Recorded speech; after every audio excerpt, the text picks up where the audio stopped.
Good morning everyone. मैं doctor Nandini Sharma BCom part second के ABST के सेकेंड पेपर कॉस्ट अकाउंटिंग में रिकॉर्ड ऑफ मटेरियल इशूड के अंतर्गत सामग्री की वापसी का लेखा अकाउंटिंग ऑफ मटेरियल रिटर्न के बारे में बताऊंगी। जब कभी भी किसी स्टोर में माल आता है तो उस माल की जांच होने के बाद उसकी एंट्री स्टोर्स लेजर अकाउंट में कर दी जाती है और यह ध्यान रखा जाता है कि जो भी माल आया है वो उत्तम क्वालिटी का हो। लेकिन कई बार ऐसी परिस्थितियाँ आ जाती हैं जबकि माल को भंडार से पूर्तिकर्ता को वापस लौटा दिया जाता है। तो भंडार से पूर्तिकर्ता को सामग्री की वापसी या material return from stores to supplier अगर है तो उस परिस्थिति में इसका लेखा स्टोर्स लेजर अकाउंट में जब किया जाएगा, क्योंकि सामग्री आई तो भी एंट्री स्टोर्स लेजर अकाउंट में की जाती है और सामग्री अगर रिटर्न की जा रही है तो उसकी एंट्री भी स्टोर्स लेजर अकाउंट में की जाती है।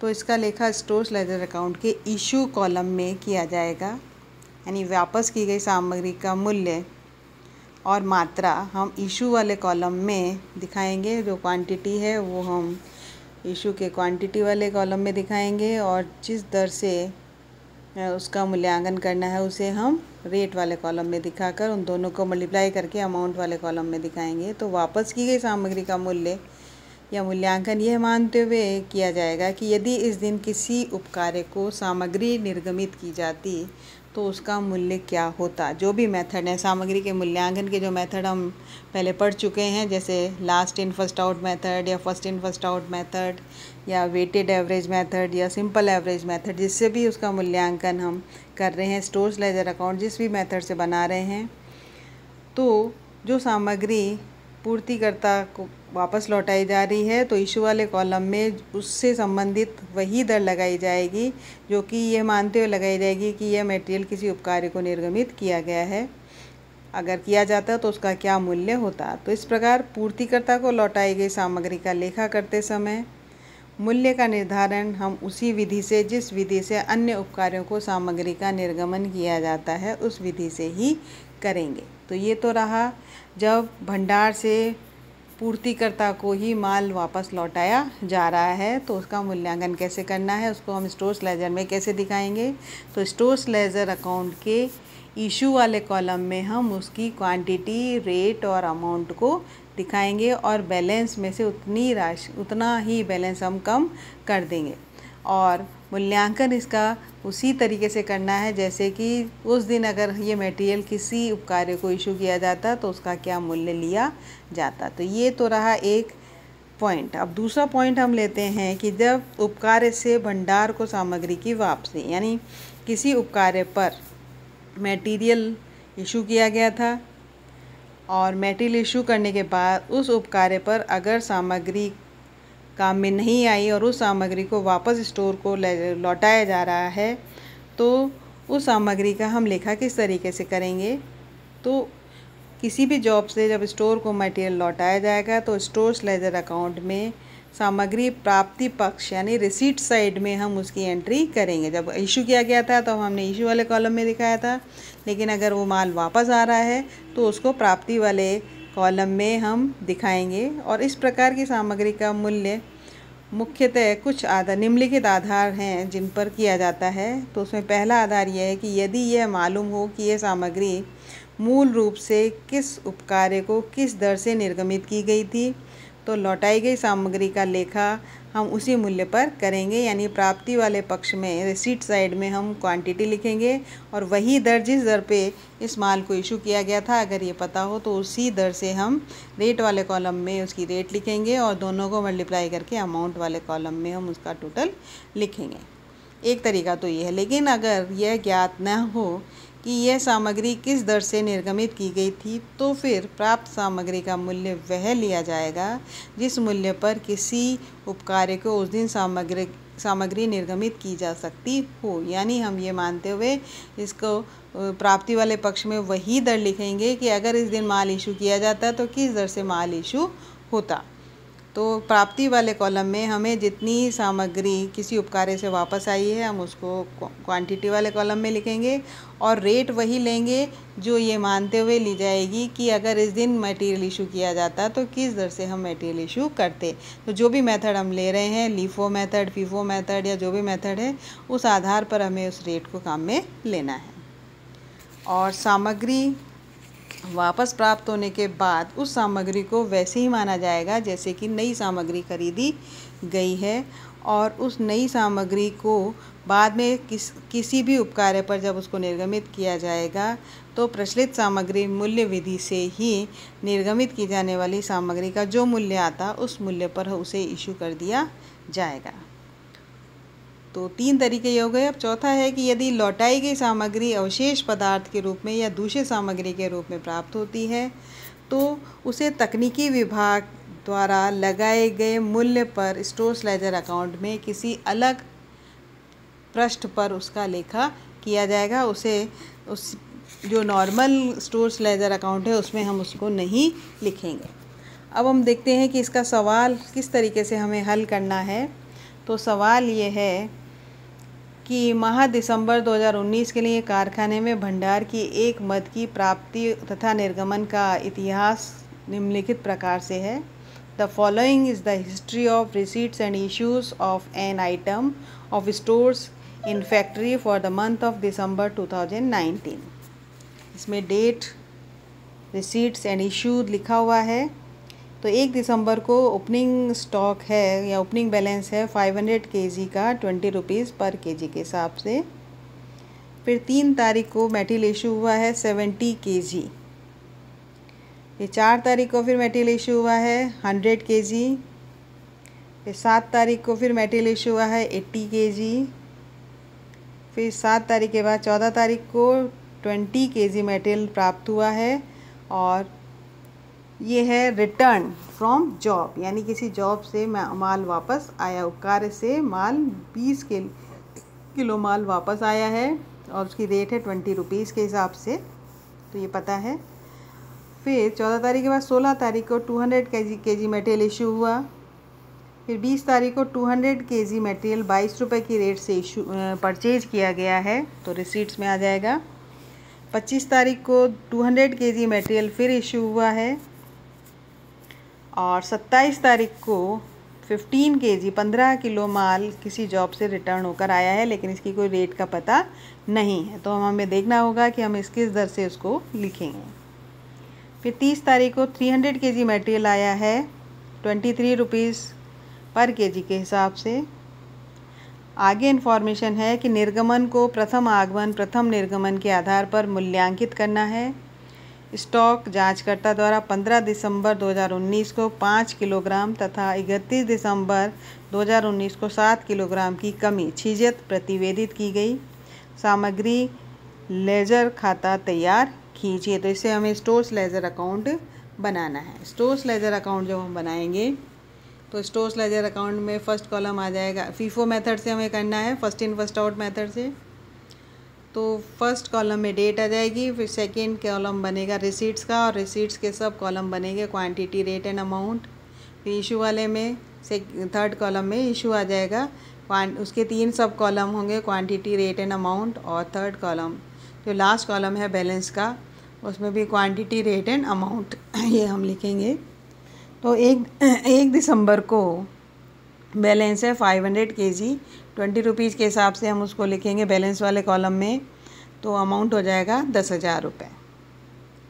फिर 3 तारीख को 70 किलो माल इशू किया गया, तो उसकी रेट आएगी 20 रुपये पर kg के हिसाब से 1400 रुपये।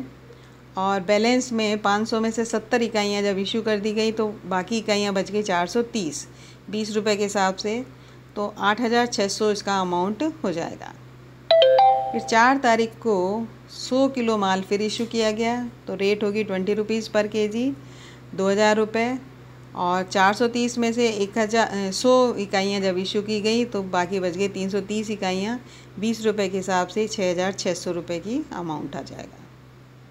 7 तारीख को 80 किलो माल फिर इशू किया गया है, तो इसकी भी रेट 20 रुपये ही है, क्योंकि इसके अलावा कोई रेट अभी है ही नहीं, तो first in first out method में जो पहले वाली दर है उसी दर को हम काम में लेते हैं। तो 80 को हम 20 से मल्टीप्लाई करेंगे तो 1600 अमाउंट होगा इसका।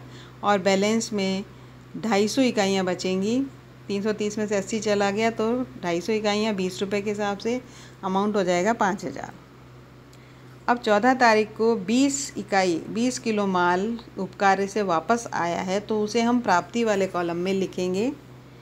प्राप्ति वाले कॉलम में साथ में दर भी दे रखी है, क्योंकि अभी तक जो माल इशू हुआ है 20 रुपये के हिसाब से हुआ है। तो 20 को हम 20 से मल्टीप्लाई करेंगे तो 400 रुपीज़ अमाउंट आ जाएगा रिटर्न का।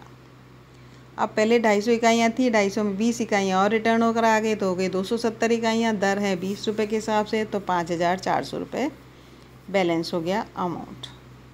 15 दिसंबर को 5 इकाइयों का वेस्टेज हो गया। 15 दिसंबर को जो 5 इकाइयाँ वेस्ट हुई हैं, तो इस सवाल में चूँकि हमें ये इन्फॉर्मेशन नहीं दी गई है कि जो वेस्टेज है उसको हमें किस तरीके से ट्रीट करना है, तो हमने ये माना है कि जो भी वेस्टेज है या नॉर्मल वेस्टेज है उसको हम फैक्ट्री ओवरहेड मानते हुए इसको हल करेंगे। तो फैक्ट्री ओवरहेड मानते हुए जब हल करेंगे तो इशू वाले कॉलम में हम 5 किलो लिख देंगे, क्वांटिटी वाले कॉलम में। रेट 20 रुपये की ही चल रही है, इसलिए 20 रुपये से इसका हम मूल्यांकन करेंगे तो अमाउंट हो जाएगा 100 रुपीज़। 270 में से 5 इकाइयाँ वेस्ट हो गई तो बच गई 265 इकाइयाँ। रेट है 20 रुपये के हिसाब से, अमाउंट हो गया 5300। अब 16 तारीख को 200 किलो माल फिर इशू किया गया है। तो 200 किलो माल जो इशू किया गया है उसकी दर 20 रुपये ही है, तो अमाउंट हो गया 4000। और बैलेंस में अब केवल 65 इकाइयाँ बची हैं 20 रुपये के हिसाब से, अमाउंट है 1300। 16 तारीख के बाद 20 तारीख को फिर 200 किलो माल ख़रीदा गया है 22 रुपये की दर से, तो अमाउंट हो गया 4400। और 20 तारीख को जो स्टोर में बैलेंस है वो 65 इकाइयाँ तो है 20 रुपये वाली और 200 इकाइयाँ हैं 22 रुपये वाली, और अमाउंट है इनका 5700 रुपये। 25 तारीख को 200 केजी मटेरियल इशू हुआ है। तो first in first out method है, तो 65 इकाइयाँ जो पहले वाली हैं सबसे पहले उनको इशू करेंगे। तो 65 इकाइयाँ 20 रुपये के हिसाब से, और बाकी 135 इकाइयाँ हम लेंगे 22 रुपये की दर वाली, और इनको मल्टीप्लाई करके जब ऐड करेंगे तो हो जाएगा 4270 रुपये। अब 200 में से 65 इकाइयाँ पहले की वाली ख़त्म हो चुकी हैं, यानी 20 रुपये वाला माल ख़त्म हो चुका है। और जो 22 रुपये वाला माल है उसमें से भी 200 इकाइयाँ जो थी 135 इकाई इशू हो चुकी है, तो बैलेंस में केवल 65 इकाइयाँ बची हैं और वो है 22 रुपये की दर वाली, और अमाउंट है उसका 1430 रुपये। 27 तारीख को फिर उपकार्य से माल वापस आया है। तो 27 तारीख को जो माल आया 15 इकाइयाँ, इसका हम मूल्यांकन करने के लिए हमारे पास 20 रुपये वाली दर तो ख़त्म हो गई है, अब दर केवल वही है। तो हम इसमें ये मान लेंगे कि जिस दर से माल इशू होता वही दर वापस आए हुए माल की हम लगाएंगे। तो 22 रुपये के हिसाब से हम उसको मूल्यांकित करेंगे। तो 15 को हम 22 से गुणा करेंगे तो 330 रुपये इसमें रिटर्न वाले में आ जाएगा। 65 इकाइयाँ पहले थी, 15 इकाइयाँ और आ गई उपकार्य से वापस, तो टोटल हो गई 80 इकाइयाँ और दर उनकी है 22 रुपये, तो 1760 रुपये अमाउंट हो गया। 30 तारीख को 300 इकाइयाँ खरीदी गई हैं 23 रुपये के हिसाब से, तो अमाउंट है 6900। तो अब स्टोर में दो तरह का माल है, 80 इकाइयाँ हैं 22 रुपये वाली और 300 इकाइयाँ हैं 23 रुपये वाली, और अमाउंट है 8660 रुपये। 31 दिसंबर को फिर 7 इकाइयों का वेस्टेज पाया गया या कम पाई गई। तो वेस्टेज का हम इशू वाले कॉलम में क्वांटिटी लिखेंगे 7 इकाइयाँ, और first in first out method है, तो इससे पहले वाली रेट अब जो है, दो रेट हमारे पास, एक 22 रुपये और एक 23 रुपये। तो पहले वाली रेट 22 रुपये है, तो 22 से हम उसको गुणा करेंगे और 154 रुपये का जो वेस्टेज है उसका अमाउंट आ जाएगा। अब ये 7 इकाइयाँ हम 80 इकाइयों में से ही माइनस करेंगे, तो 73 यूनिट्स बचेंगी 22 रुपये वाली और 300 यूनिट्स बचेंगी 23 रुपये वाली। इस तरीके से स्टोर में जो बैलेंस है वो 8506 रुपये का बैलेंस है। अब देखिए इनके वर्किंग नोट जो मैंने आपको भेजे हैं वो ये है कि 14 दिसंबर को उपकारी से प्राप्त सामग्री का मूल्य 20 रुपये दिया गया है, इसलिए यह सामग्री मूल रूप से 20 रुपये की दर से ही निर्गमित की गई होगी, ये माना जाएगा। और वापस सामग्री जब प्राप्त होगी तो उसका मूल्यांकन भी हम 20 रुपये के हिसाब से करेंगे। 27 दिसंबर को 15 किलो सामग्री का मूल्य नहीं दिया गया है, तो इसमें ये माना जाएगा कि यह सामग्री 25 दिसंबर को निर्गमित की गई 200 इकाइयों में से ही है, और इनमें से ही पहली 65 इकाइयों की दर 20 रुपये की दर से निर्गमित की गई हैं और बाद वाली 135 इकाइयों को 22 रुपये की दर से निर्गमित किया गया है। तो ये माना जाएगा कि लौटाई गई सामग्री का मूल्य 22 रुपये माना जाएगा। और सामग्री की छीजत जो हुई, जो भी वेस्टेज हुआ, उसके बारे में प्रश्न में सूचना नहीं दे रखी है, लेकिन हमने ये माना है कि हम इसे फैक्ट्री ओवरहेड मानेंगे। तो जो वेस्टेज की 5 इकाइयाँ थी उनका अमाउंट था 100 रुपये और जो 7 इकाइयाँ थी उनका अमाउंट 154 रुपये। इस राशि को फैक्ट्री ओवरहेड मान लिया जाएगा और फैक्ट्री ओवरहेड में हम उसको शामिल करेंगे। तो इस तरीके से अगर सामग्री की वापसी होती है, चाहे स्टोर से पूर्तिकर्ता को माल वापस लौटाया जाए या किसी उपकार्य से माल वापस लौटकर स्टोर में आता है, तो हम उसका लेखा किस तरीके से करेंगे ये मैंने आज आपको बताया है। ये इतना ही करेंगे आज।